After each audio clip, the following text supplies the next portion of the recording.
Take a look at your phone. I want to see the smile on your face. I just texted you a picture. Where is I can't see. Ah, holy crap. 1998. That is Esco, one of those big shirt that's like Friends, where they wear Yes. everything 2 sizes too big. Yes. That's Yes. exactly what that is.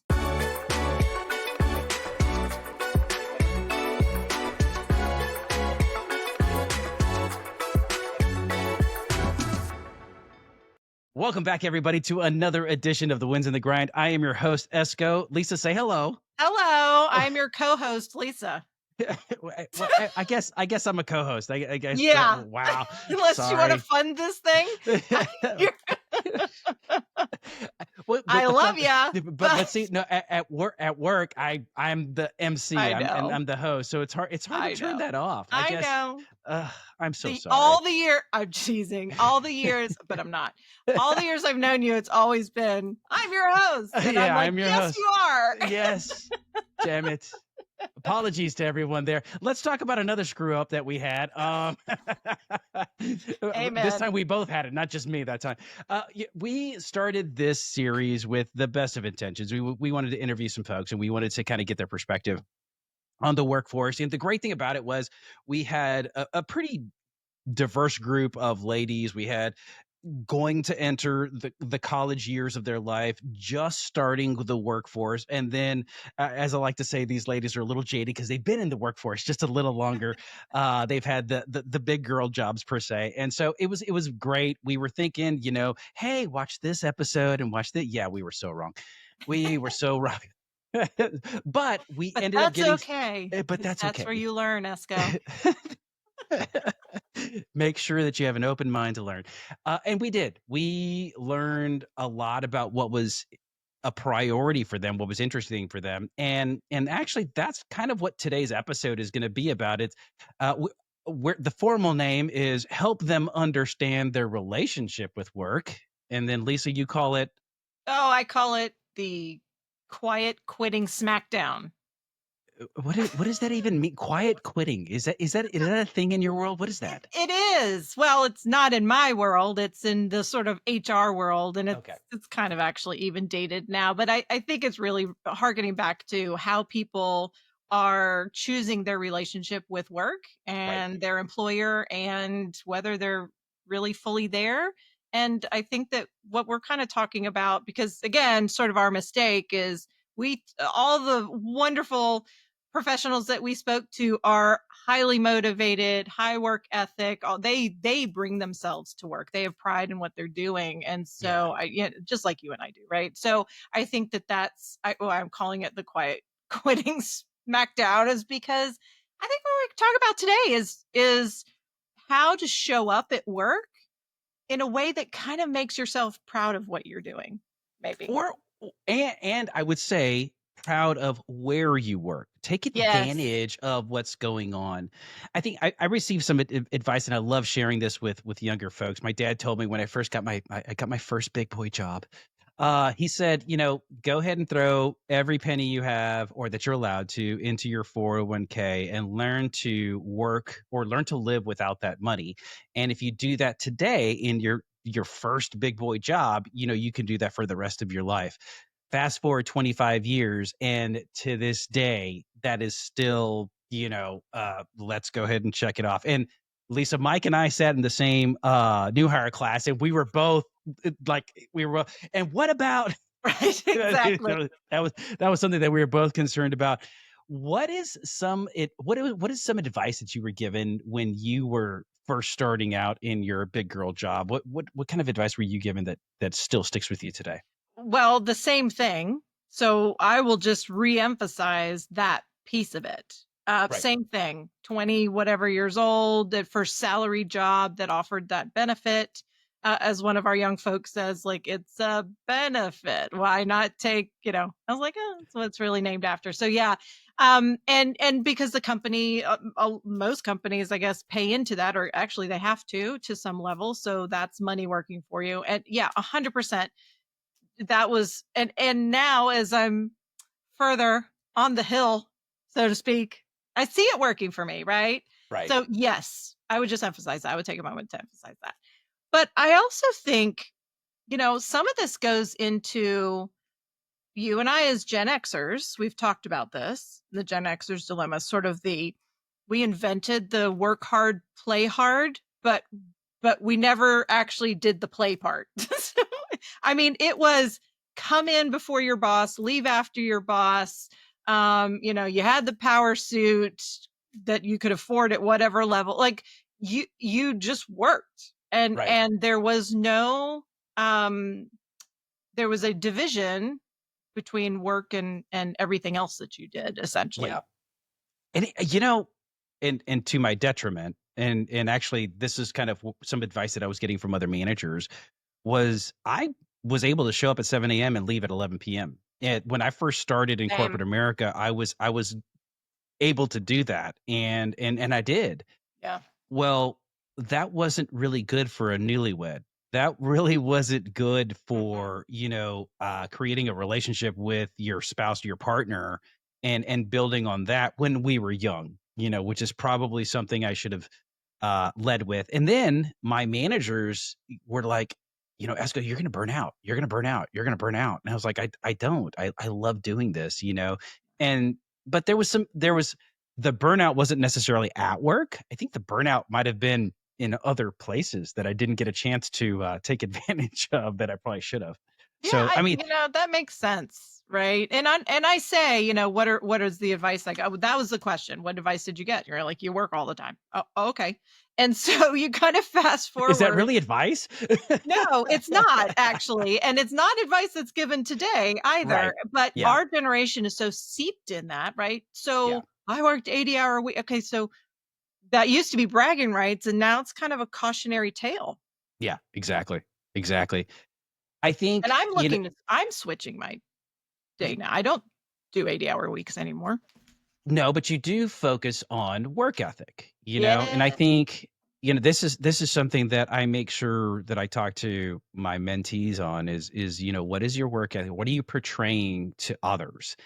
And, I have this thing where it's local, regional, global. You make sure that you're demonstrating your value locally to your peers, to your manager, and then, regionally, maybe another set of managers, and then globally is a little bigger picture. But you make sure you build on that and you demonstrate that through work ethic, through follow-up, so on and so forth. And what was funny when we asked the AI in the box what the definition of work ethic is, it was tied back to culture. It was Yeah. tied back to how culture perceives, what you're doing. And I think that is something that we see in our younger, especially the people that we know. Oh my gosh, they were crazy motivated. Yeah. So the work ethic was there. Um, what are your thoughts on work ethic? I'm sure you get to coach a lot of people on that. I do, but it's so important to lead by example when you're about Hmm, work ethic.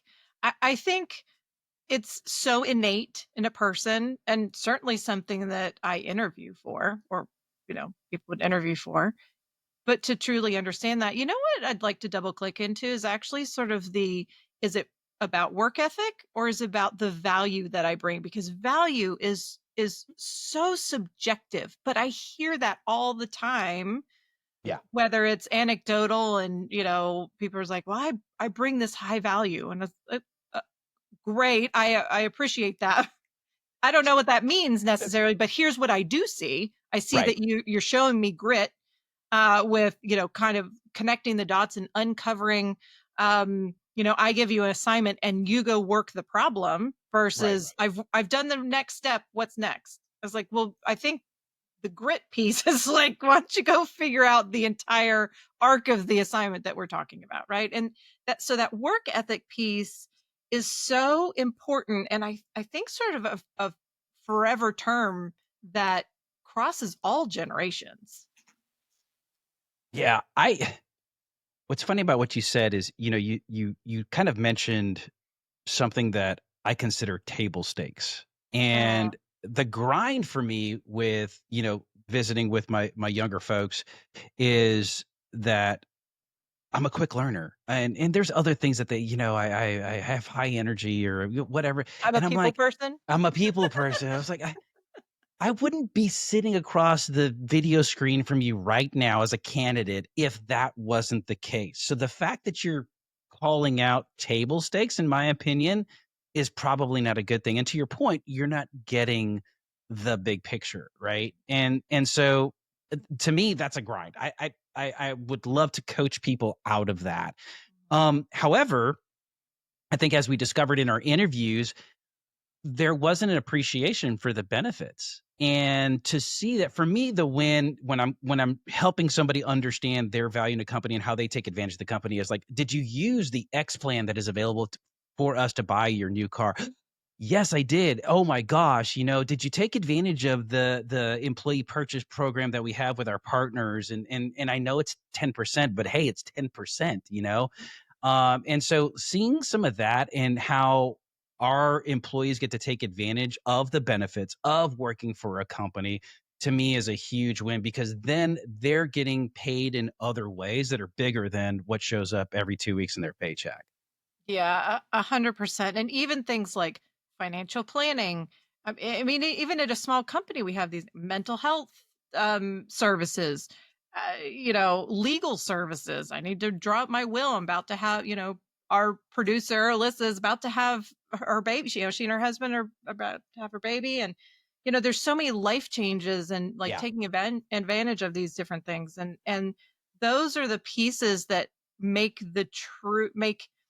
I think people understand what they're actually getting paid and the out of the value of the Right. benefits, like the full compensation, I think is important. And some of that just takes maturity as well as understanding. And I think managers really have a place in how to sort of convey that to their team And members. and it came up in every It did. demographic that we were speaking to. And Yeah. and what was interesting about that is we had, students that were entering the college workforce or the college life, and we had brand new to the workforce, and then, everyone was talking about benefits and benefits and benefits. And I remember asking the question, I was like, "Would you give up compensation for culture?" And then, that was a great answer. And then, would you give up compensation for benefits? And a lot of they all answered yes. Yeah. Yes. Yes, that is important to me. And, when you're new into the workforce and your paychecks are a little skinnier than, you would hope them to be, but you getting all these things, they want to take advantage of it. They're willing to give up their pay for it. That's huge. That's important. Yeah. That's important. Yeah. I love that. So I want to pivot over to how do we help others find value in themselves to be able to take on opportunities or to create the leverage to get them the next benefit? Because Mm. while our managers are great people, they're not always advocating for us the way we want them to. So helping our, newer folks to understand their value and to understand how to create that leverage to either get themselves an opportunity, to get them a raise. I think that's part of the intrinsic value of what the wins and the grinds brings to the table. How did those conversations, and I know you're very hands on with all of your employees, how do those conversations happen there at Full Tilt? Well, I think I go back to the leading by example piece of it. Right. Right, and the in-person piece of it, and there's nothing like learning and experiencing things subconsciously that you don't even know when you're in the room with somebody. As you always say, the meeting after the meeting Right. is so high value. It is the Right. highest value, and I think when I see a young person who understands or has the wherewithal to put themselves in a room with others to learn something and then also bring it to the table. I mean, the value clicks in immediately, Yeah, right? It's not absolutely. even some you can show value in 10 seconds. Yep. And so I think that there's a little bit of, work ethic is what you build and certainly you can notice it immediately. The value that somebody brings to the table can be instantaneous. And to the receiver, right? If you are hearing what's happening in the halls, asking people questions, um, doing your own research. I mean, you and I have had nightmares about people walking into interview rooms was just like, "Did you?" Unprepared. Yeah. Ah. Um, and what I think strongly is that work ethic, when you have a strong work ethic, that's your center, right? You don't even have to think about it. Yeah. And then the output of that is the value that you bring, the ideas that you bring. It allows you to make decisions differently when you're rooted in something that you feel that other people respect. I Yeah, think that absolutely. it really is something that's at the core. I don't know. What's your thought on it? Well, I just wanna make sure that when and I've been in this unique spot several times in my career where I have been brought an opportunity by somebody who was kind of higher up in the flagpole. "Hey, what if?" Mhm. But by the same token, I've also created that for myself as well. And again, understanding that you have put in the work, understanding that you have taken advantage of the mentorship, the advice of leaders, and you're kind of iterating to the same level of everyone else in the company, should give you the foundation to be able to jump up and say, "Hey, this is what I want. This is what I deserve. And this is what I've shown." I think is important. But again, knowing the whole ecosystem, knowing how all the cogs in that machine work and understanding where you fit, read the room. Yeah, I think you Yeah. can make some great decisions and really take off with your career at your cadence. Agreed. The grind for me on this topic though is the perception of self-value. Yeah. So I'll Yeah. just lay it out there, right? Um I think that someone who is in a culture and among colleagues and among mentors that actually wants to pull something will understand where they fit into the system, Yeah. right? And build confidences from there. And then they have a clear value because, gosh, if somebody comes up to me and says, "What's your value?" I mean, that's a hard, I don't know. Oh, is it because it's a Tuesday? Like, what are we talking about? So nebulous. So versus like, well, this is what I bring. These are the things and the qualities that I bring to the table. I had a, a post on LinkedIn that I said, soft skills needs a rebrand. I don't know if you saw that. It's not soft. There's No. not anything soft about confidence and like all these things. So I was just tongue in cheek about it, but they're so important.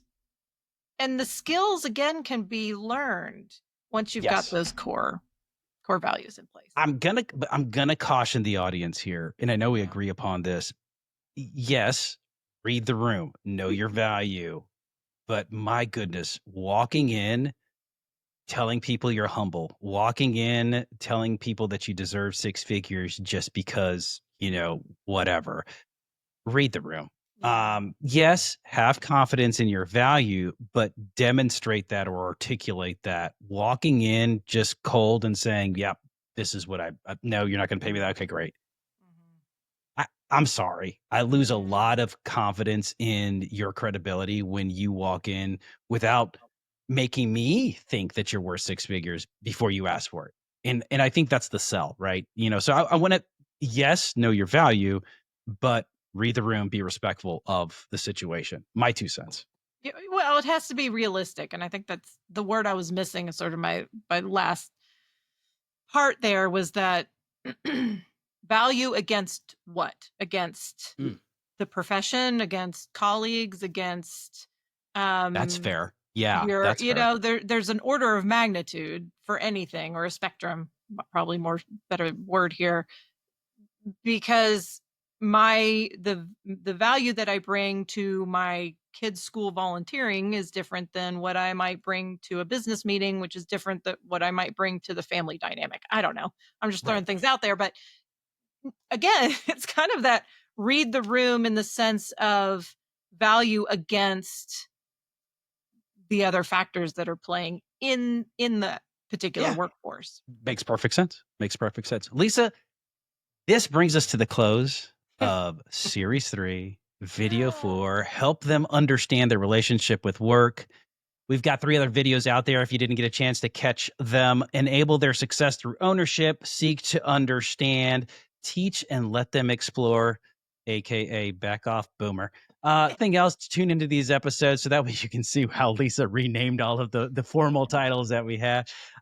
Make sure you're subscribed to our channel. We're going to put these out there. Our next series, I'm really excited about this. We've loosely talked about interviewing people, kind of people that have just influenced us, impressed us. We're going to bring them to you and kind of in the form of the wins and the grind, this open forum.